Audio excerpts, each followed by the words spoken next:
conversation that I will have with you or with me. That God's going to look and say, well done with what I gave you. Or not. So we are to bear our own load and do the work of ministry. And the third thing, and I believe this is probably the most critical of all these three for you, the church, to hear from me.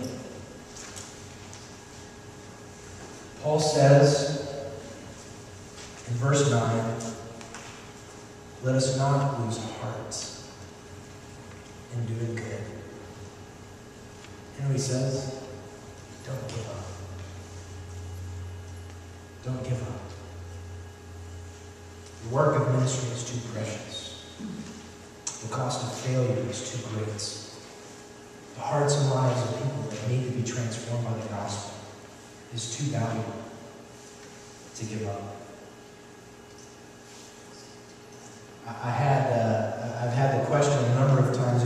First question I tell people, well, I mean, God's leading me to step out of leadership at Seawell. And so the first question always comes up, well, is Seawell going to close?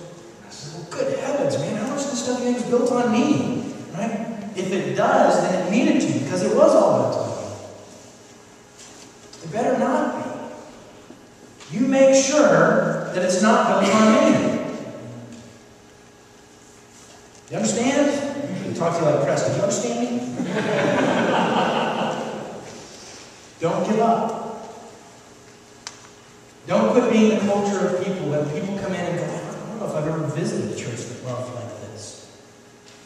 Don't stop being the culture of church that looks out for broken people. People that are misfit church people.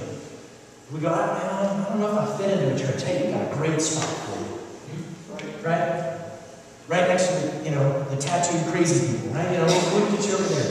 Now everybody's going to be looking around like, so where are they? They're here, I promise. Don't give up doing good. You see, I think one of the things that people struggle with in a small church is the trouble with a small church is that it's impossible to hide. It's impossible to hide. And I think most immature American Christians are just looking for a religious place to go hide. They want to find a back room where nobody will know their name. They just come and consume Jesus, sing some songs, send their kids to a great children's program, send their youth to a great youth program, and go home and pretend like the gospel never changed their life. And not do anything the gospel is commanding them to do in their world. What does it mean to be the church of God? It means to be the people of God. To not be the church when we're gathered inside of walls, but to be the church when we are being human beings alive on the face of the planet. To do what God has called us to do. The only way that all of these things are going to be accomplished is if we will simply look at people that we get frustrated with. And I know there's been plenty of times when lots of you guys have maybe been frustrated with me or frustrated with other people. And Paul says, guys, bear with them. Because you don't forget this. Chris is a sinner. What I am. I'm a redeemed one. I'm one that's loved by God. I'm just a broken sinner and is in need of much grace or more than you. Don't forget that we are called to bear our own load and to do the work that God has called us to do. And then finally, don't give up. I'll tell you how that plays out in my life. Stepping out in this way, and I'm feeling God's leadership to step away from this. I don't understand it. I believe it is what God has called us to do. I had a job offer. It was a non-ministry job offer about a month and a half ago, and he's been waiting on my answer for whether or not I'm going to step out and do that.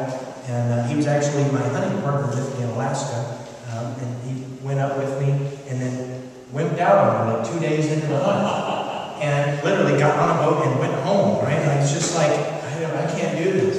And so jokingly I said, I don't think I can go work for someone that can't finish a moose hunt, right? Like that's just craziness.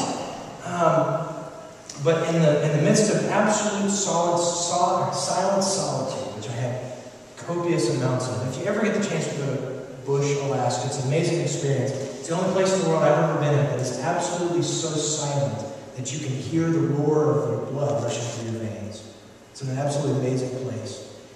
And as I stood there and stopped and was sitting reading a book on the side of the hillside, which was awesome because it was like this foam mat of moss. It was about that thick, so it was like this gigantic pillow with cranberries all around it. It was just great, you know. So I'm sitting there reading and snacking at the same time. Like, the world is zen. It's perfect. So I'm sitting there eating and reading this book, and God met me on the side of the hillside and just reminded me, did I call you? Yes, Lord. And then just wait and don't give up. Okay, God, that means I don't have a paycheck. I understand that. Wait and don't give up. So I close you with these thoughts, and then Matt told me that I was supposed to hand it over to him. But you know, a lot of people have been kind of frustrated about just my transition out, and like, you know, Siwa loves you, this or whatever. And I say, listen, Siwa doesn't owe me. You know, Siwa doesn't owe me anything. This church has been so gracious to me in the show. So, in retrospect of it, there's actually probably a lot that I owe Siwa. I owe a debt of love to you that I can never repay.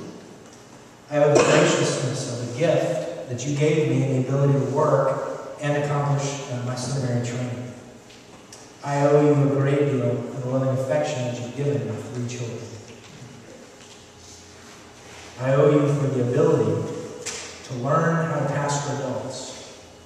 You allowed me the experiment that rushed them through that, and I determined that it is very similar to trying to herd cats. I owe you as a church because you reshaped the heart of the church. That it was at Siwa one Sunday morning that I woke up and said, you know, it's the weirdest thing. I'm actually like kind of excited about even going to church today. That was an odd experience for me. Church was always kind of one of those things that was just like, oh dear, what? Can we just get to the potluck afterwards, you know? I mean, that's that kind of heart. I owe you dearly for the friendships. They're too numerous to name, and more dear than I deserve. I also owe you a great deal for the excuse to buy more tools than 10 Allen has. Shell does not thank you for that. I have to think, as we all do when we make transitions in life, and I hope it's just one of the things that we think about as we walk in obedience to Christ. What is the legacy that we leave? That's weird. I'm like 28 and I'm going, somebody like, he's 28, you know, thinking legacy stuff, right? That's like, I should be saying that I'm like 80. But how will people remember me, 5, 6, 8 years down the line, whatever it is that God does in the midst of all this? Somebody's going to have a conversation that says, hey, you remember Pastor Chris? He was weird, right? You know, something like that.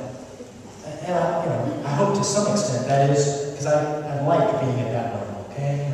I'm very cool with being the kind of the oddball pastor in the mix of things. But I hope that as much as I have preached the Word of God to you, I pray more that I've lived it for you. The reason I preach barefoot every Sunday, if you don't know this or not, is because as we consume the Lord's Supper, there's something that Jesus did right before. He took the absolute lowest task in the house. He got down and he washed all of his disciples' feet, and even including Judas's, who was about to send him to the cross. And Peter, in his self-righteous attitude, said, oh, no, Lord, not me. Not me. And Jesus said, listen, unless I wash you, you have no part in me. And it dawned on me as I was reading that quite a few years ago now, that I could stand up here and be like the holy sage, right? The source of infinite knowledge.